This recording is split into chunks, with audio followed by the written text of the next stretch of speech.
Sadhguru. One of the tasks that we are given and trying to do is to taking care of a kid at home, taking care of your children at home. But we are troubled with whenever we need to make a decision or not to make a decision, we are troubled with like what to consider and what not to consider. Can you give us some perspective about something that we should think while making a decision or not making a decision for the kids? Why are you making all the decisions for them? So that's the trouble. I'm not sure. I'm sure I'm not the right person to make the decision, but should that be made or not? Like, what do I do when I need to do something?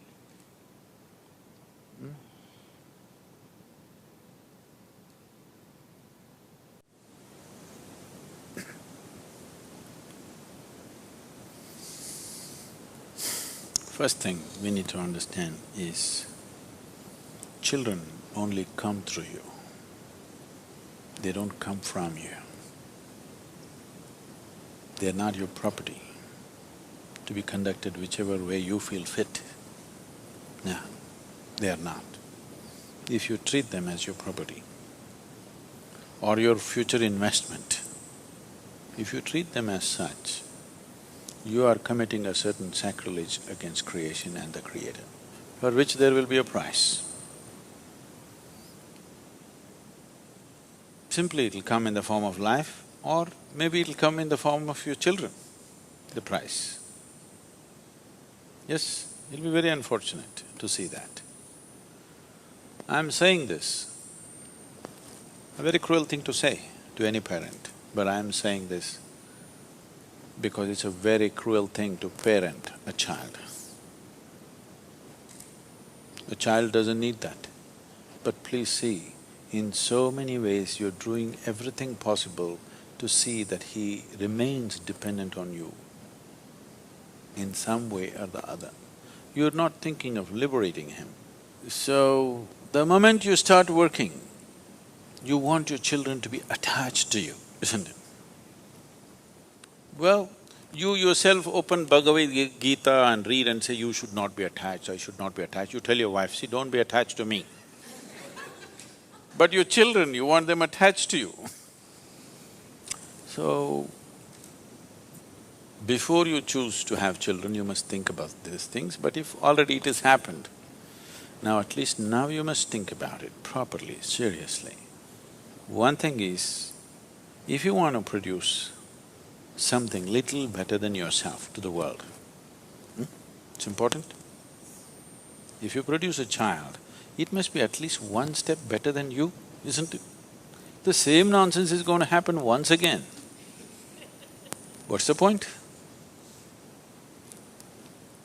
So something better than you has to happen means the first and most fundamental thing is, you are 100% straight.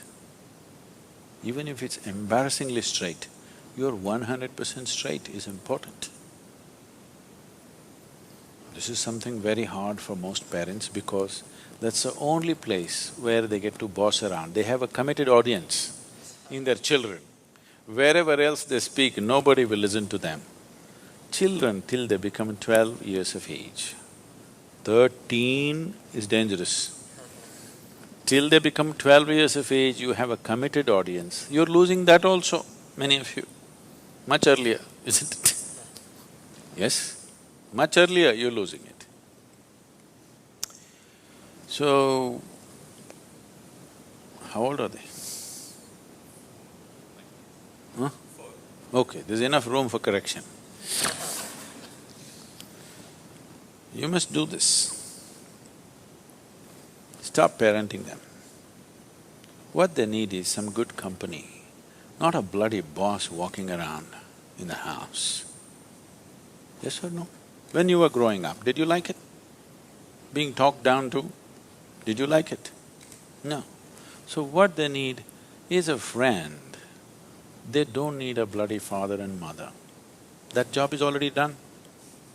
Fathering somebody, mothering somebody means biologically delivering them, that's been done. Now they're trying to become a life by themselves. What they need is a friend. The only qualification you have against them or over them is You came here a few years earlier than them, that's all you have. What else do you have, I'm asking? Are you sure you're more intelligent than your child? Are you sure? Huh? What? Yes. So, the most important thing you need to understand, just you came here a few years earlier than them. All you have done is a few years earlier you landed here. Beyond that, you have no other qualification to tell them what to do and what not to do. Yes or no? But the other consideration is, if you don't tell them, somebody else unqualified advice on the street will happen. You only have to guard them against that. But if you have to guard them against that you must have the courage to bring them up in such a way that they don't take any advice from you either. You say, what I say you must listen, but don't listen to your friend. He's telling you to take a drug, don't listen to him. But what the friend says seems to be more of a pleasure than the nonsense that you're talking about. That's a fact, isn't it?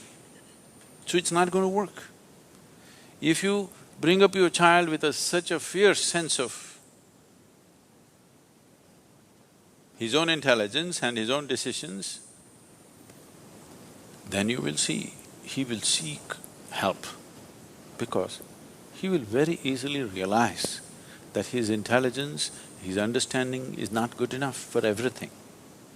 But if you bring him up that he has to listen to your advice, he will come up with a rebelliousness. Even when good things are said, he won't do that, he will do the reverse of it.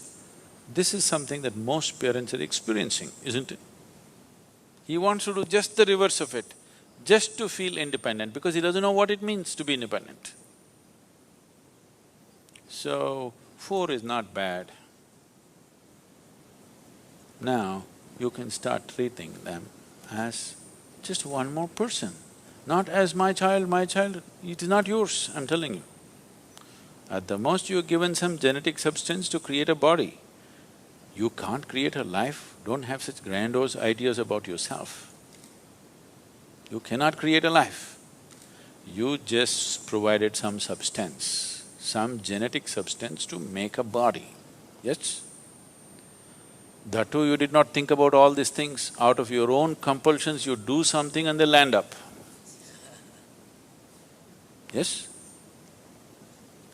So, understanding that a child is not your making, it's a privilege, they have come through you. Enjoy the privilege, cherish the privilege, respect the privilege. Do not abuse the privilege that's been given to you. It's very important. Why are you brought up this or that? You're supposed to grow up as a human being, isn't it? It is just that most people never create an atmosphere for people to grow. They are brought up the way you want them to be, not the way they should be as life. If you're not ramming up nonsense into their head, they have a tremendous sense of observation. And observation naturally pops up a million questions. You answer as many questions as you can, the way you know it. What you don't know, you just tell them, I don't know. My only problem is I came a few years earlier than you, this doesn't mean I know everything. Admit it to your children, what's the problem? Yes? You think they can't read, you're not even bloody sincere about things that you're saying? You think they can't see it? If you think they can't see it, I want you to know, by the time they are 10, 12, 13, if they have some problem within them, they don't come to you, they go to their friends. Why? Because they feel they are more sincere than you. No other reason. Yes or no? You're acting like you'll drop from heaven. Who wants to listen to your nonsense? Unless they're so bloody brainwashed by the time they're 10, 12. They will not listen. Any intelligent human being will not listen to bullshit. Yes or no? Unless you're brought up on it seriously. So, just handle this privilege sensibly, respectfully. do not abuse this privilege. Just you have to protect them from wrong influences. Rest, leave them free. If you think they will anyway go wrong, that must be your own self-knowledge. You are so sure of yourself, my children bound to go wrong. Just protect them from… you have to protect them a little bit from wrong influences. But at the same time, they must remain free of your influence, which is also a bad influence. I'm saying, if you show that what you're doing is of real worth and you're willing to invest your life in that, why would your children not invest their life in it? If you don't show that commitment, if you do not show that involvement with life and you're expecting them to become wonderful whatever, no, it will not happen. And they don't listen to what rubbish you say, they're observing what you do and how you are, isn't it? So if you want to raise children, please raise yourself. Don't worry about the children, just raise yourself into a wonderful human being, make yourself that. It will reflect. It cannot go wrong. But there's no guarantee. Like in everything in life, there's no guarantee because there may be some other stronger influence on the street side, isn't it?